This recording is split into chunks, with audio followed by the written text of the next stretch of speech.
Oh, I'm on that camera. Hey, everybody. Why am I on that camera? I don't know. There we go. Hi. Amanda's had to, since we had Mike and Nicole over the other night, we've had to get this computer completely reset up after that show because we had to change all kinds of settings for that show to work properly. So, apologize for the bit of a delay. I started putting some of those. Thank you, Emily.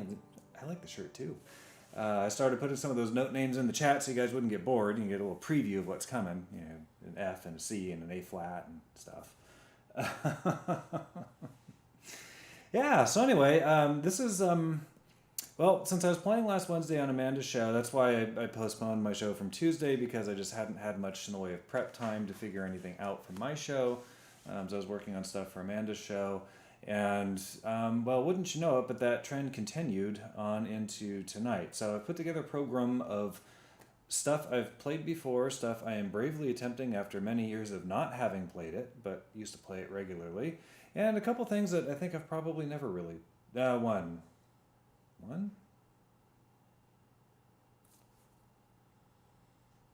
Yeah, there is one piece that I have not played before today, but it was easy enough I thought I'd give it a whirl, see how I do. So this first one is called, and we're starting off in the Baroque period. So these first couple of composers uh, were, actually I don't know when Wagenseil was alive, but Georg Christoph Wagenseil is the name of the first one. Not a well-known composer anymore. I don't know a whole lot about him. This piece that I'm playing was either originally written for harpsichord or organ because at the time he was, as far as I know, at the time he was alive and writing music, the piano did not exist. Its predecessors, as many of you may know, its predecessor was the harpsichord. And the main difference between a harpsichord and piano, aside from number of keys, harpsichords tended to have fewer, although they could have multiple keyboards. They tended to have fewer keys. A harpsichord had strings just like a piano, keys similarly to a piano, though they were physically a little bit smaller. But a harpsichord plucked the strings to produce sound, whereas a piano, as you probably all know, a piano has a hammer that hits the string to produce the sound. And so the harpsichord, you didn't really have a whole lot of volume control. And I think that's one of the reasons why some of them would have multiple keyboards. You'd have one keyboard where the keys would operate pluckers, I don't know what they're called, but the things that pluck the strings. They'd pluck one or two strings at a time, then the other keyboard might pluck three strings at a time, and so would produce more sound. So you could get a little bit of volume control that way, but pretty clunky in practice. So, you know, with the advent of the piano in the late 1700s, mid to late 1700s, actually is even a little bit before the mid 1700s, because Johann Sebastian Bach, who died in 1750 something, wrote some music for early pianos. So they did exist prior to Bach's death at the very end of his life. Anyhow, this piece would have been written for harpsichord or organ, probably harpsichord given the speed that it goes. Organs, you can write fast music for organs. Johann Sebastian Bach certainly did so. But things tend to get a bit muddled on an organ, and harpsichords tended to be clearer. Unfortunately, this piano things get a little bit muddled too, so we'll see how it goes. So anyhow, this is Russicata in F minor by Wagenseil.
All right, very short little piece. And as you may have noticed, it doesn't have a whole lot in the way of a melody line. That was actually something somewhat common with some of these short, especially shorter pieces during the Baroque period, is, and getting into classical and even romantic a little bit, like with some of early Beethoven, where you didn't have necessarily a clear-cut melody line. There still is something of a melody through there, especially once the bass line, this stops doing that and starts moving around.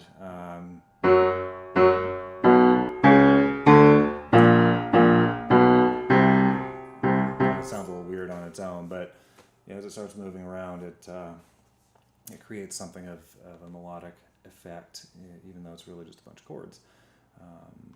And then this next one is by composer C.P.E. Bach, Carl Philipp Emanuel Bach.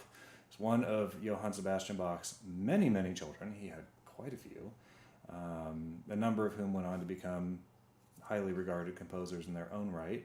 And C.P.E. Bach is probably, at least today, probably the best known of those. And at least of his keyboard music, this piece is probably one of his best known. This is the Solfeggietto in C minor. And again, I don't know if it's possible this piece was written for early pianos. They certainly would have been around at the time C.P. Bach was alive.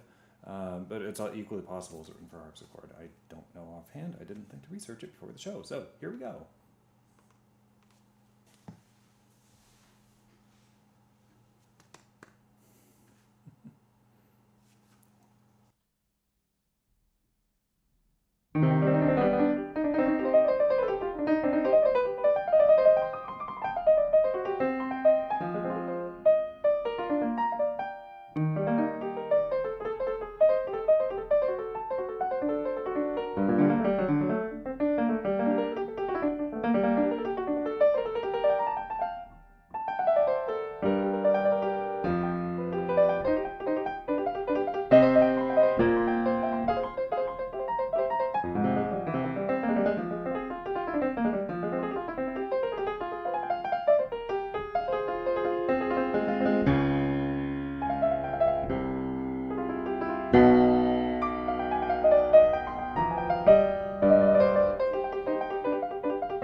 All right, that probably would have been a little bit better if I had practiced it with the music full screen. It's something I've discovered.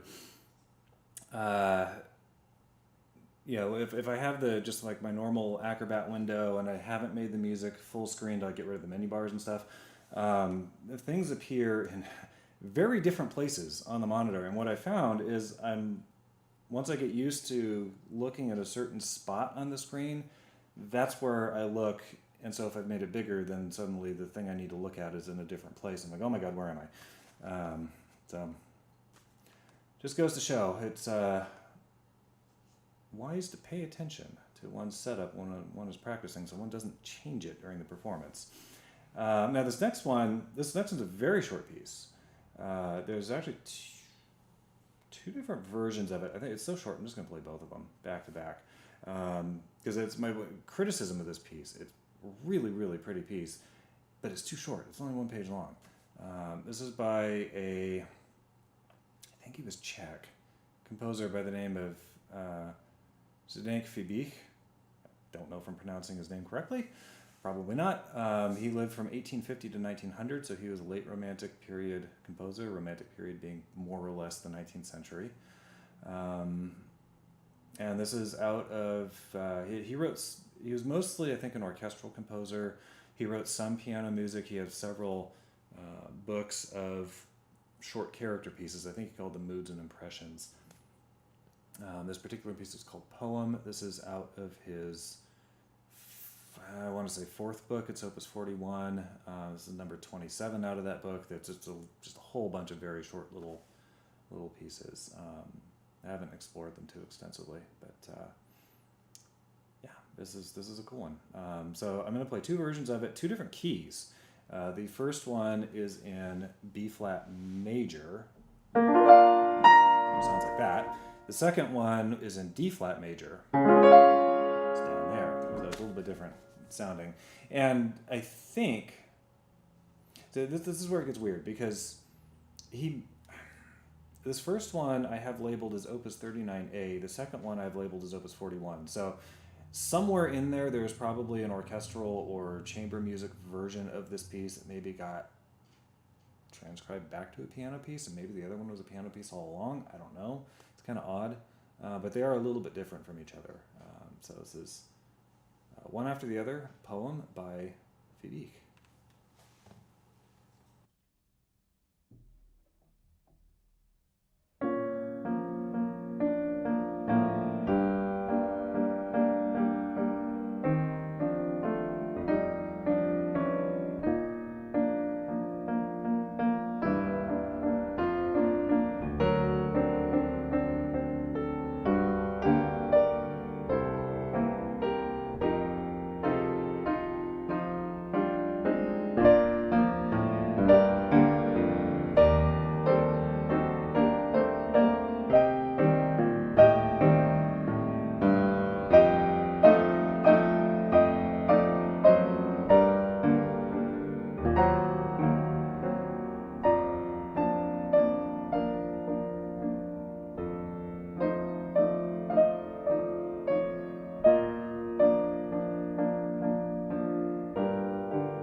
Oh, I'm back on this camera.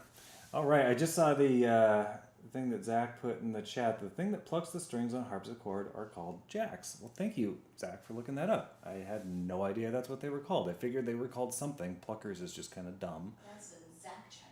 It's a Zach jacket. What would that Incredibles short cartoon be in French? It would be Jacques Talk?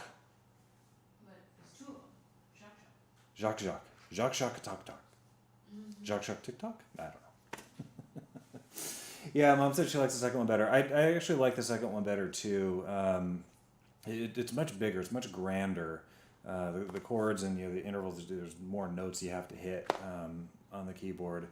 So yeah, the Opus 39A version, the first one I played, I'm guessing that maybe there was an orchestrated version of that piece, and then somebody made a piano version from the orchestrated version. I don't know why you would do that if maybe they didn't know about the Opus 41 piano presumably original piano version. Who knows? All kinds of funny stuff happened in the 19th century. Nathan, hey Nathan, I have not seen you in the chat before. Welcome. And Or I, neighbor? oh, I don't think so. what, Amanda? I said Nathan or neighbor? Probably not. No, this is Nathan Rita or Rita. I'm not sure how to pronounce it. Paul Carganella is first. I don't know what that means, Paul. But he's not the worst. He's not the worst. No. Could be a bit of a brat, though.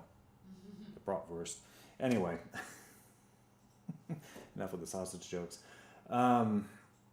Yeah, I didn't actually go through the chat to say hi to everybody. So we'll say, hey, Ram Farron, who just zipped back in the chat. Here's the first name my eyes lit upon.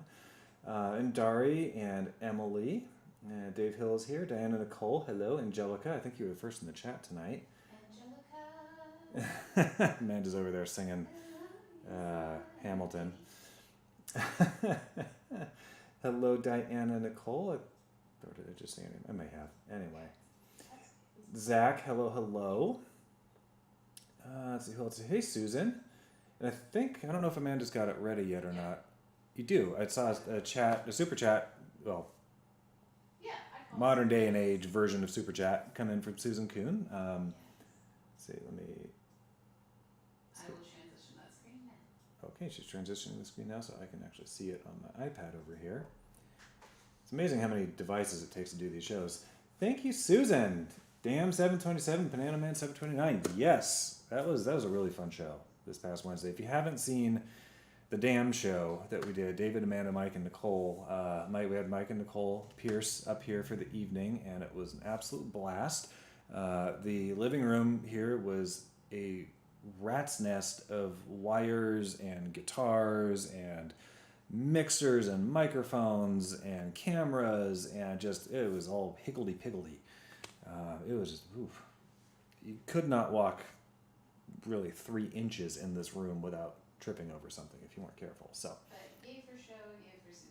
yeah, thank you, Susan. Go back. I meant to say, or where I was going with that is go back and watch that show from Wednesday if you haven't seen it. It was a good one. I put an applause sound effect, but I don't think it sounded like anything. Oh, did it not do anything? I don't know if they heard it, but Yeah, Paul, bring it. Bring that first. yeah. Let's see who. Anybody else whose name I missed? I think it's a hi mom, and I know my dad's here and Kelsey's here. So if I missed your name in the chat, oh Kathy B, hey Kathy B. I think oh, and Christina's here too. Hello, Christina. Okay, I think that's it. At least as far as names that I can readily see. So, Did you say hi to me? hi Amanda. Love you.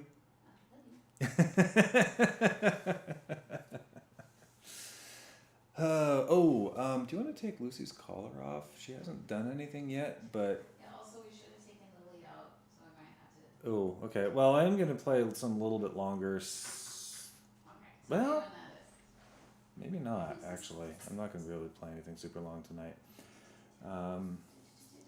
Yeah, Lucy's been quiet so far, but it never fails. I'll be playing something quiet, and she'll park herself on the couch next to the piano microphone over there and start, going after herself and jiggling her tags on her collar and everything.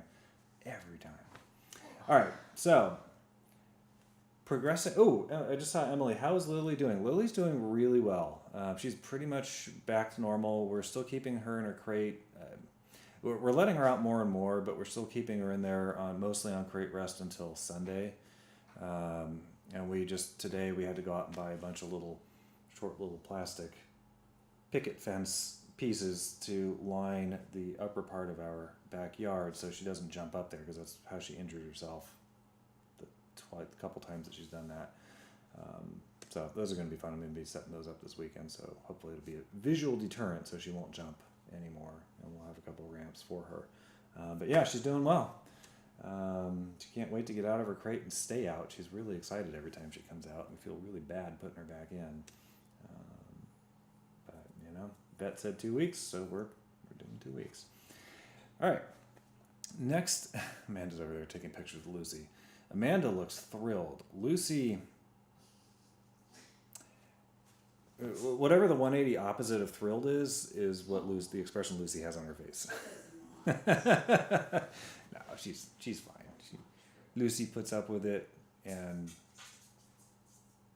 yeah, we do this stuff to Lucy all the time. She's actually really sweet.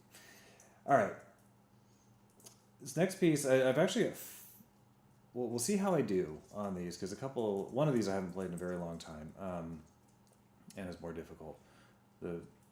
So there's another relatively unknown composer this day and age, a guy by the Irish composer by the name of John Field, born in, I think it was 1782 and died in 1837. So he was not very old. He's in his early 50s. Apparently had pneumonia and just general poor health the last decade or so of his life. He was a well-known pianist and composer in his day. Some of his music was very, very well received. Some of it got kind of mixed reviews. That's probably one of the reasons why he's not more well known today, because the composers who are well known today, it's like everything got rave reviews, or nearly everything, which is not typical for any time period. Most people writing music, some good stuff, some stuff is it's okay. But what John Field is known for is creating this form or style of piano music called nocturne. Chopin is probably the best known nocturne composer. Quite a few other composers have written nocturnes, none to the degree that John Field and Chopin did. John Field wrote at least 18. Chopin wrote, I think, around 20 or 24 nocturnes, something like that, over the course of his life. So fairly prolific form for both of these composers. So I thought I'd play one of the nocturnes by John Field. This is one I haven't played in a long time, but is one that I used to play. It's the only one out of the 18 or so in this book that I'm actually familiar with. And this book, incidentally, was edited by none other than Franz Liszt. And then I'll play one or two nocturnes by Chopin after this. So this is no opus number with this one. This is just nocturne number 5. It's in B flat major by John Field.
All right, so Nocturne by John Field, and incidentally, given the time frame that he was alive, yeah, he was alive and writing music at the same time. Beethoven was early in his career.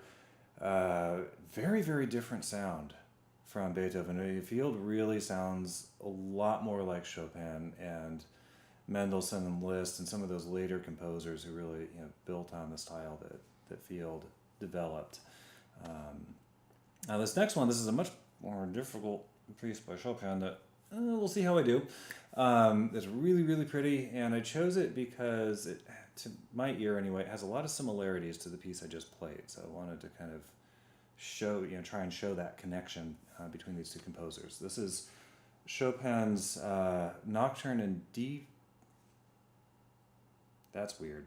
The music has a major misprint here. It says D flat minor, which would be that key. It's not. It's D flat major. Luckily, the music's written right. It's just the title that's wrong. So this is Chopin's Nocturne D flat major. This is Opus 27, number 2.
All right, Chopin's Nocturne in D flat with lots of right notes, some bonus notes, and some just flat out made up notes.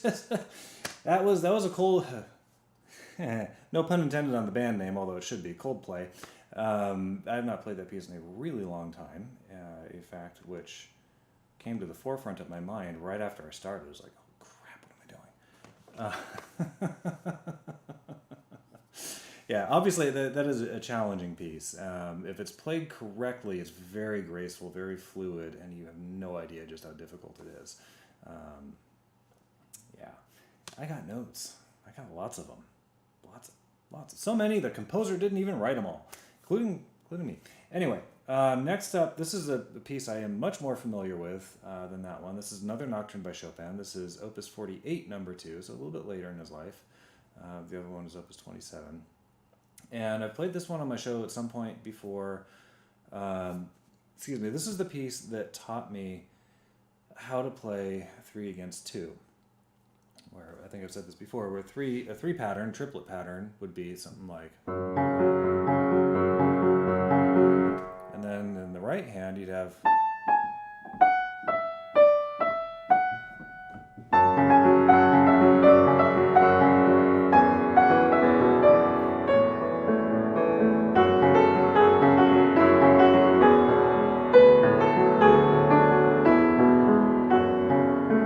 You get the idea. So this is the piece that taught me how to do that. It's almost like riding a bike. It's like once it clicks, once you figure it out, you can do it. And of course, you still have to practice stuff, but rhythmically, you just kind of get it. At least that's how it is for me. So it's Nocturne F sharp minor by Chopin. This is the Opus 48, number 2.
not an awesome piece? That's one of my favorite Chopin pieces ever. Not the least reason of which is the fact that it's one of the ones I can play. It has something to do with it. But I love that piece of music. It's just incredible. Incredible piece. Brilliant composition. Let's see. Who is up next? So next up, we go to España. That was probably weird. Isaac Albéniz, Spanish composer, another late 19th century composer, contemporary of Franz Liszt, and was highly regarded by Franz Liszt. And what's interesting is, Albéniz is his music, in a lot of ways, is very reminiscent of flamenco type music. It's on the screen. Oh, there's another. Okay. And it says there's. I don't see it. Maybe it's not. When you're ready, I have. Oh, when I'm ready. Okay. Got it. Yeah. Sorry. Keep talking, just when you're ready. Okay, keep talking. All right. I can do that. Yeah, when you're ready, I'll change it. Okay. I mean, yeah, whenever you get back to the computer is fine. So this next one, so remember how at the beginning of the show I said I was going to be playing a piece tonight for pretty much the first time. I've run through this once before. I liked it, and it was easy enough that I was like, okay, I stand a reasonable chance of playing this well tonight. So I'll add it onto the program. This is Chant d'Amour, Love Song by Albéniz. This is Opus 101, number 3 out of that set. These were, I don't know if these pieces were directly related to each other, but it was part of, I think, 3 pieces that were published together. Interestingly, though, at least to my mind, Albéniz is more known for the guitar versions of his pieces. He was a pianist. He was a virtuoso. He was phenomenal. But some Spanish guitar composers came along and transcribed a lot of his music for Spanish guitar, and he himself apparently commented that his stuff sounded better on guitar than it did on piano. So this first piece is probably not one that any of you will be familiar with. The second one, those of you who are classical guitar fans may recognize it. And Amanda, if you want to put that graphic up. Oops, let me bring it back to life so I can see it. There it is. Emily, thank you, Emily. Great show tonight, and thank you for the wonderful piano music. You're welcome. Thank you so much. I'm very glad you're here, and yeah, it's so much fun getting to share this stuff with you guys. Both things I've played for years, like most of the pieces I've played up until now, and then ones that are totally brand new and slightly scary because they're totally brand new. So Amanda, this is the Albéniz Opus 101. If you want to put the thing up, this is Love Song, Chant d'Amour.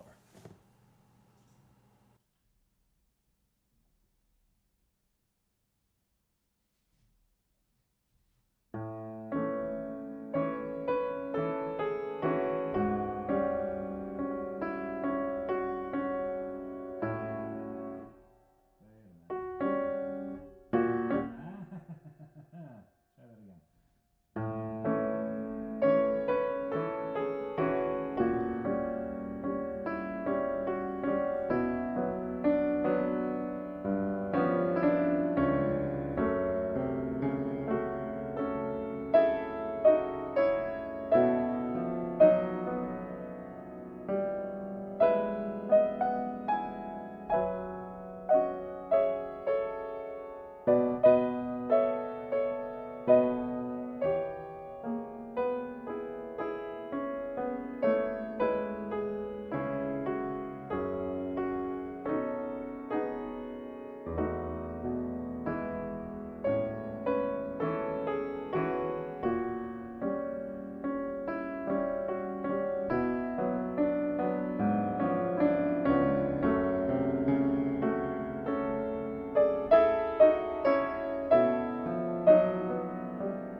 All right, little love song from Isaac Albéniz.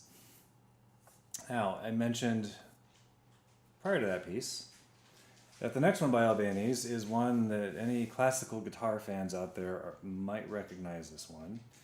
This is from his first Suite Espagnole, first Spanish suite. This is Opus 47, and this is number 5 out of that opus. It's a very well-known suite. The entire thing's been transcribed for classical guitar. Do yourself a favor. Look up, should be recordings on YouTube. Look up recordings of John Williams, the classical guitarist, not the Star Wars composer. 2 different people. John Williams, and the title of this piece, Asturias. Asturias. I'll put it in the chat. This is one of those pieces that is just astounding on guitar. I mean, I don't play guitar. It looks friggin' difficult as all get out. Just type John Asturias. That's not going to help anybody. John Williams. So, in the chat. It's really neat. Yeah. So If you have one, maybe Dari can put it in as Vaudacity, she can put it in a link. Oh, I don't have a link. I mean, But maybe Dari, if you put it in Dari, if Dari finds one. Yeah, if Dari finds a link, you can just literally search YouTube for what I just typed in, and you should find recordings of it. It's really quite incredible. Yeah, so this is the original piano version of Asturias, also called Leyenda, by Isaac Albéniz.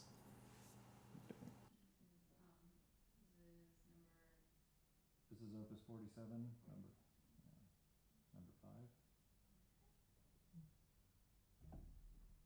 Here goes.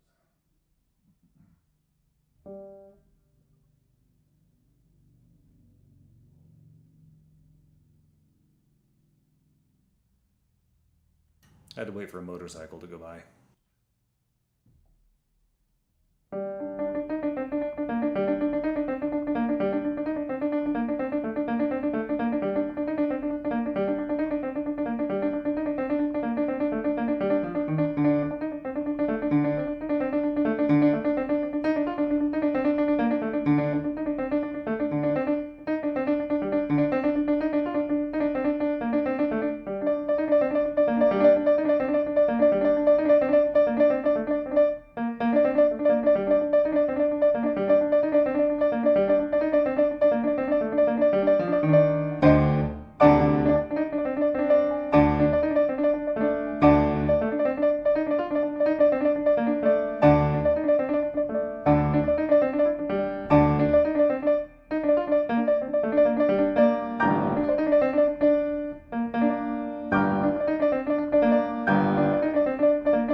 All right, that's some Albanies. Really like that piece. Oh, probably. Oh, now I'm back here. Okay.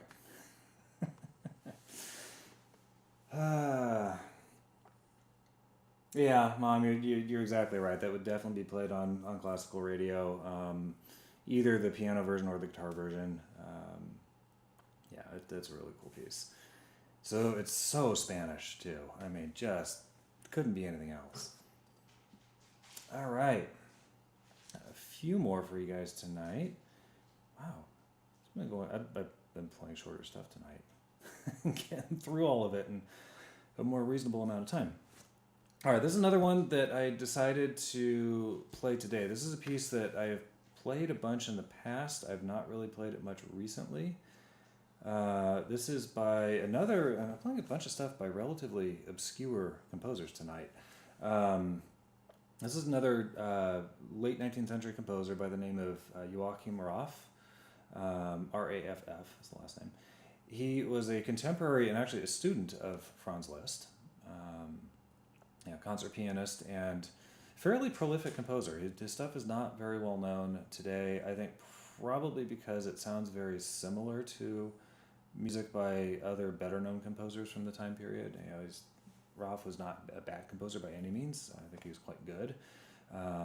It's just one of those unfortunate things that people kind of gravitate towards what is the best or the most popular, and they kind of forget about everything else.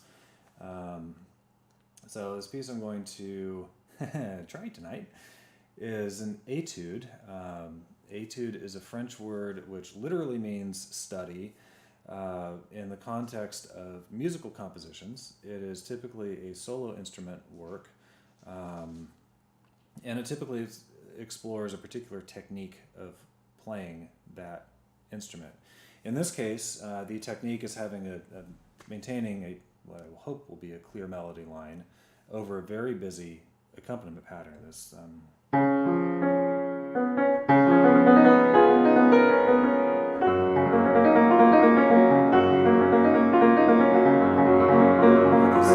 that kind of thing going on in the accompaniment, and then you have to do a melody line on top of it. So, Raff was by no means the first composer to write an etude like this. Liszt wrote numerous ones that used the same kind of technique. Chopin as well. This is just one I really like. This is called La Felice. This is, hopefully I'm not too badly mispronouncing the French. It means the spinner. What, Amanda? Felice. Yeah, it's something. I looked up a pronunciation before the show. It's Felice. It's something like that. Ma French is ma terrible. And that's, in a nutshell, all you need to know about me and my French.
I just saw Hunter's comment about the shirt. Thank you, sir. Other camera.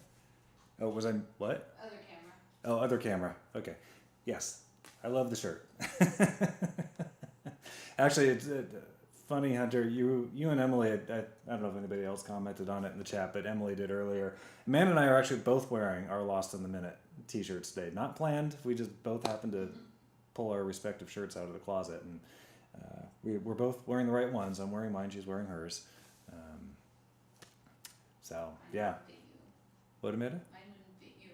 You'd be like, Oh yeah, it would be readily apparent if I tried to put on the wrong one because I might get it around my head, and that would be about it. So, yeah, and yeah, great show that Hunter did. I guess it was just last Saturday.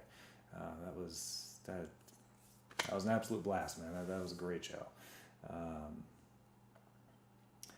Yeah, so all right. So I mentioned Joachim Roth was the composer of that piece I just played. In a similar vein, a much, much easier piece of music, this next one is by Liszt. This is one of 6 pieces he wrote entitled Consolation. That was not a super common title for pieces during the 19th century, but Liszt was not the only composer to use that title. Mendelssohn wrote a few pieces entitled Consolation, so it had a history, I guess. I mean, it was a thing, and they tend to be gentle and soothing, not unlike Chopin's nocturnes, or some of them anyway. And this piece as well, yeah, it's got a very busy left-hand part, and then a melody line on top. Now the difference between this piece and the one by Roth that I just played is much of the accompaniment pattern in the Roth piece is played by the right hand, which is also playing the melody at the same time. In this piece by Liszt, the right hand is basically dedicated just to the melody. The left hand takes everything else. So a little bit easier in that regard. Yeah, so this is Consolation. This is number 3. This is Humphrey Cyril was the name of the guy, British guy, who cataloged all of Liszt's music. Liszt, for the most part, did not use opus numbers. Don't know why, he just didn't. So these days, his pieces are differentiated by the serial number, the catalog number, which is somewhat necessary because he reused titles, he reworked God knows how many of his compositions. I mean, his Transcendental Etudes, said 12 pieces, exist in 3 different versions for all 12 of them that he recomposed at various points in his life. So this is serial number 172. This is number 3 out of the set of 6 Consolations by Liszt, who is the teacher of Joachim Roth, who we just heard.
little list for the evening.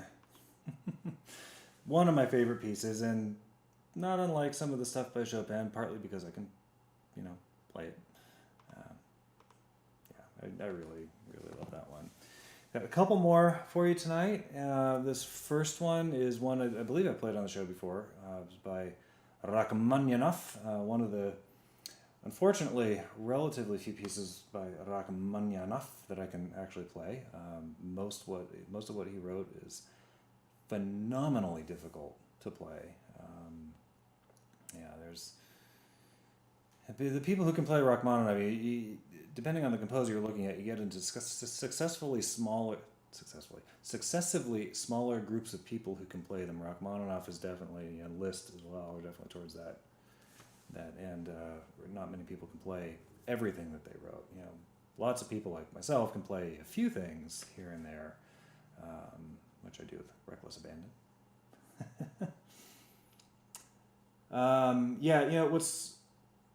It's a Chopin list, Hunter. It's a Chopin list. Go for the low-hanging fruit here. It was interesting, actually, this flooding in Vegas. So, weird thing happened today. Almost back to back, I saw the headline about the catastrophic flooding that's happening in Vegas right now from these just torrential downpours from thunderstorms. And then, not like a few minutes later, I saw a headline about how Las Vegas is out of water and they're having to tap reservoirs after wildfires fouled the river that's their only source of water. And I thought, what? Turns out, geography lesson here, there is a Las Vegas, New Mexico, in addition to the Las Vegas, Nevada. It's the Las Vegas in New Mexico that apparently has run out of water, at least for the time being, or is nearly out of water. I think they said they've got like 50 days of water left in their reservoirs, because there's a huge wildfire out there that is like just completely messed up the river that is their primary water supply. So fingers crossed they get that figured out. You don't think about at least for me, I never thought about wildfires before today as causing more damage than just the immediate burned out destruction that we see from them. Never occurred to me that one could completely mess up and contaminate a town's water supply and cause a crisis months later. This fire happened, I think, earlier this year or last year. Hope the town's okay. Anyhow, lucky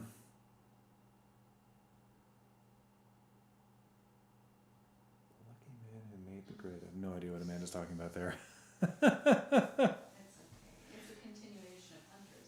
Oh, it's a continuation of Hunter's. Okay, well, as usual.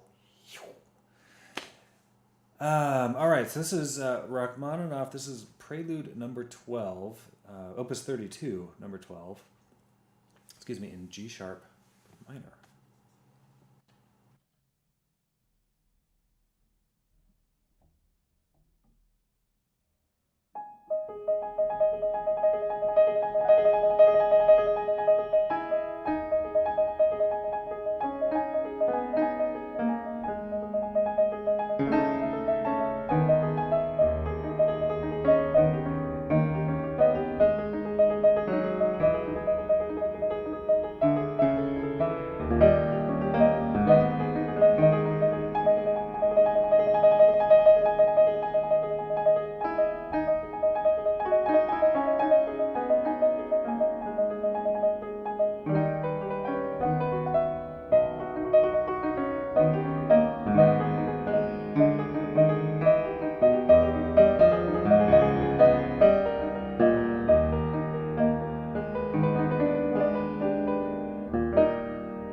Whew. Yeah, that one. Yeah, Amanda's a pretty fast typist. This is true. Just ask Paul. Yeah, just ask Paul. Yeah, there's no competition when you try and figure out who's coming in first between Amanda and Paul when it comes to typing. Now, Amanda and I haven't had a typing competition. Yeah, because I type pretty fast too. Make a lot more mistakes when I'm typing though than I used to. So you might. Typing class. Yeah, yeah. I took typing class, but this God it would have been back in like high school or college or something, 20 or 30 years ago. Also, they made me do read a rabbit when I was little. Read a rabbit. Read a rabbit. Wow. What's that? Actually, that's something that it sounds vaguely familiar. I don't know, Mom, if you remember I'm sure. if I did that or if maybe my sister. It was in like the 90s, but my mom was. Was it a computer thing? Mm-hmm. Okay. My mom worked for a computer company, so she got all of that stuff when I was really little. Yeah, I think we had Reader Rabbit. We also had a game called Math Blaster. I remember that I one. That too. Yeah, I liked Math Blaster. That was fun. That was another one my mom had me do when I was really little. She was had all of them because she worked for a computer company. Yeah. I'm kind of assuming that everybody can hear what Amanda's saying. I'm sure. Your mic is. I know this mic picks up stuff from 3 miles away. It's kind of ridiculous. It's kind of like a cell phone microphone that way. I said how I was humming upstairs once. Oh yeah. And I heard it. I was like, I am upstairs. In a different room. Yeah. Mike's like, hold my beer. I got this. Yeah, Elizabeth used it more than me. Yeah, I think she did because it wasn't. Yeah, those games didn't exist. I mean, hell, the computer systems that were required to run them didn't exist when I was at the age that they were aimed at. But I do remember them. I think from when my sister was playing them when we were kids. Yeah, Amanda's loud and clear. I know that this microphone it's supposed to be directional. It's aimed at me. The backside of it is aimed. Well, I guess the backside of it picks up a bit more than the sides do. So I don't know. Yeah, do you have it aimed the right way? I mean, not that it really. Yeah, the logo's facing me. The logo's supposed to be the front where it's got the highest gain. Yeah. But the back, the back. If you look at the pickup diagrams for these things, they're called cardioid mics because they kind of resemble a heart shape. So they have the most gain, the most pickup that they do is from the front. The second most is from the rear, and then it's supposed to be almost nothing from the sides. I don't think that's the case with this one. I think it picks up pretty well all the way around, which is somewhat unfortunate because I've got fans on the computer and other dogs snoring on the couch, and yeah, anyway.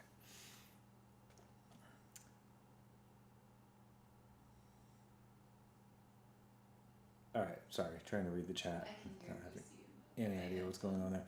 All right, so this last actually, let's do promos. Yeah. We have a couple, I think. We do. And then, yeah, you'll just have to mention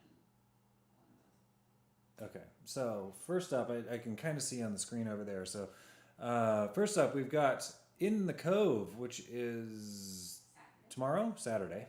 I can't actually read it from here. 7? Oh, at 7 p.m., sorry. 7 p.m. tomorrow, Paul Carganella in the Cove with a special guest whose name I do not know. Demery? I think it's like Marie, so I think it's Demery, but I'm not. Demery, okay. I'm not positive. I don't actually have it on the screen in front of me. I apologize if I'm mispronouncing.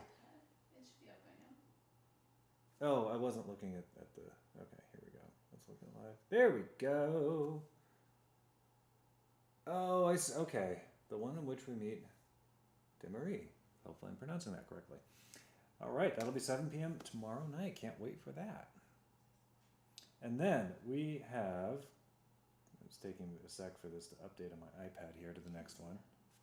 Hold on, did it pause? Oh, it paused, no wonder. Oh, you can see that one.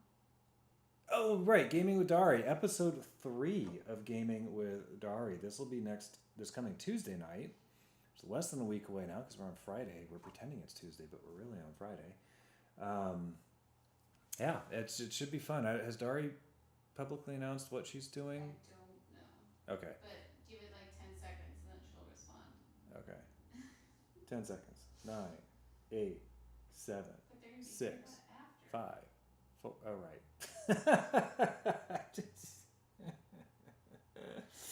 All right. Well, we'll see if she puts it in the chat.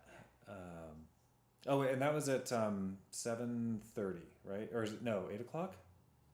8 o'clock Tuesday. All right, and then immediately after that, at or about 9:30 p.m., we've got Deep Cuts. Deep Cuts is back. Deep Cuts are back? Deep Cuts is back. It's the title of the show. I don't know exactly who all is going to be on it. I know I will be. Amanda will be. I'm assuming Paul because he started it. And a bunch of other of your favorite performers are going to be on that. So it'll be immediately after Dari's show. Probably no earlier than 9:30. We'll be doing another Deep Cuts for the first time in quite a while. I'm really excited about that. That should be a lot of fun. All right, and next up, I can't read that from here. Oh, it's my show. Oh, it's your show, Wednesday night, 7:30. I can't read it. That's my big old picture. I can't even. You can't see that? I can't tell what it. No, it's the angle. I can't tell what it is from. So you guys, like, Amanda's sitting at my digital piano where I have another monitor that's hooked up to the computer I've got two monitors hooked up to this computer, one of which is on my grand piano, the other one's on the digital, right? So Amanda's at the digital, but she's like 25 feet away from me. So I can't really see the computer screen from here. It looks like kind of a gray blur to me. Anyway, Amanda, on Demanda, what is your theme for this week? Girl groups. Girl groups. You can see it on your iPad now. So like NSYNC, Boys in the Hood, Boys for Now several times. Boys for the present time. If any of you have watched Bob's Burgers or Gravity Falls, you'll get those last couple of references. So Amanda on Demanda, back to her normal format, 7:30 p.m. on Wednesday. It should be a lot of fun. And then all that we have. All that we have, okay. That's all that we know about. Quaintly. Gravity Falls. Yes. If any of you are fans of cartoons that are on the surface written for I keep telling Dari she has tweens and teenagers, but really there's a lot more undercurrent to them, and so they're really kind of aimed at adults. Gravity Falls is awesome, and it's only 2 seasons. It was intended to only be 2 seasons, and it sucks because it's so good. Dari's one you need to watch. Yeah, Dari, you need to watch. You need to watch Gravity Falls. I think you will love it. Knowing the kind of stuff that you like, I think you'll really like it, and you'll probably want to watch it more than once.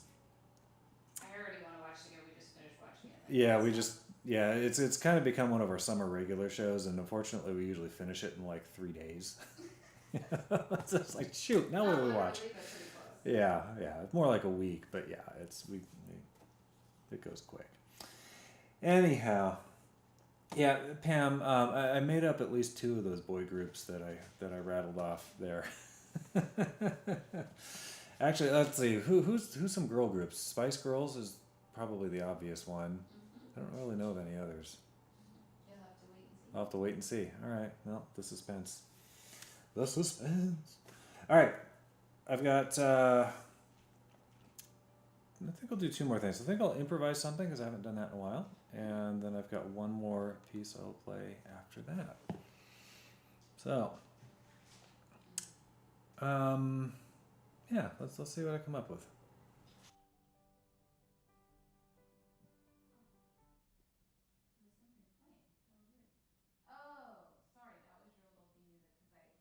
Oh, apparently Amanda accidentally had the theme music playing.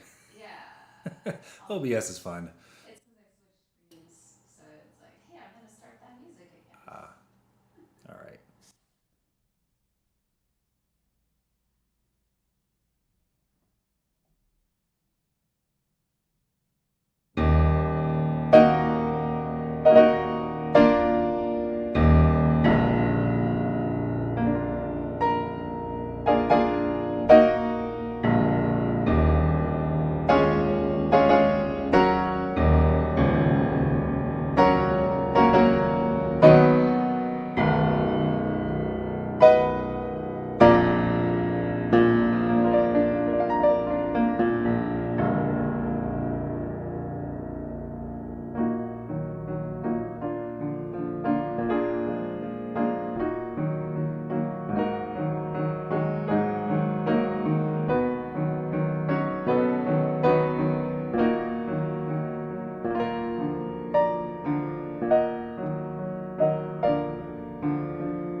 Well, that was fun.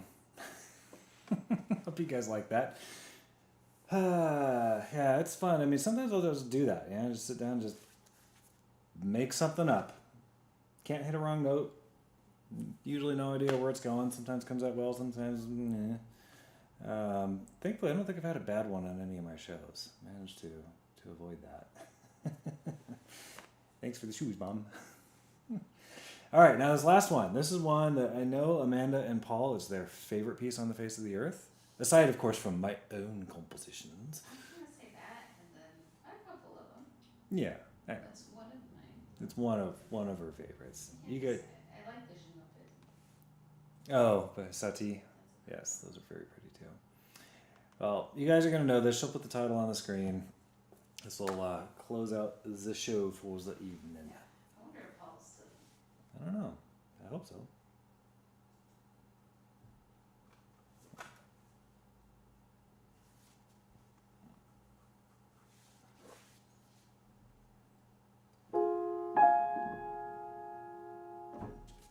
Mm-hmm.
Hey, Sel.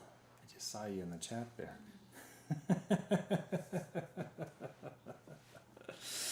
Oh, the 1812 Overture. Believe it or not, Sel, I do have a piano transcription of it, and it's pretty tough, which is why I haven't played it. Especially trying to operate the cannons at the same time as you're doing everything on the piano is just, I mean, you got to learn about timing fuses, and you got to light them at the right time. They have to be the right length. They have to burn at the prescribed rate. And then there's the fact that you end up with a hole in the wall. So, it's really one of those play at once sort of things, and then hire a contractor to fix your house. And so I did get your the song that you sent me, the Jim Brickman. I'm gonna have to look at that. Maybe do some other stuff by Jim Brickman, and maybe do Brickman, Winston, and whoever else I can come up with. Night might be fun.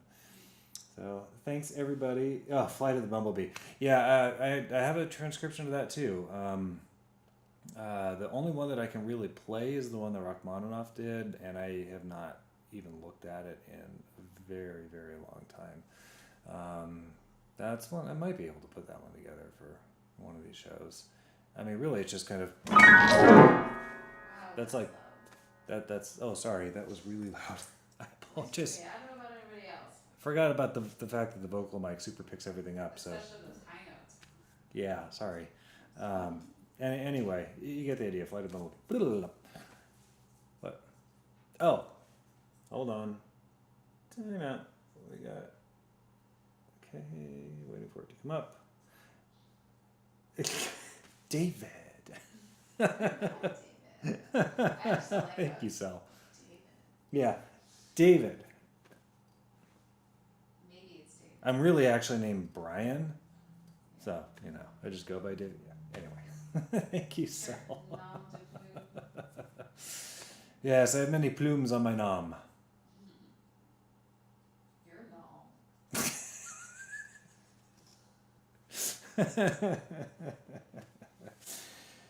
All right, guys, that'll do it for the evening. Thank you so much for joining me once again. I am now going to run off and get some dinner and turn on the air conditioner because it is friggin' hot in here. I know Amanda's had an ice pack on her head for the last hour or so because it's warm. Turn the air on. Thanks again, and for joining me, and we'll see you guys tomorrow on In the Cove with Paul Carganella. Good night.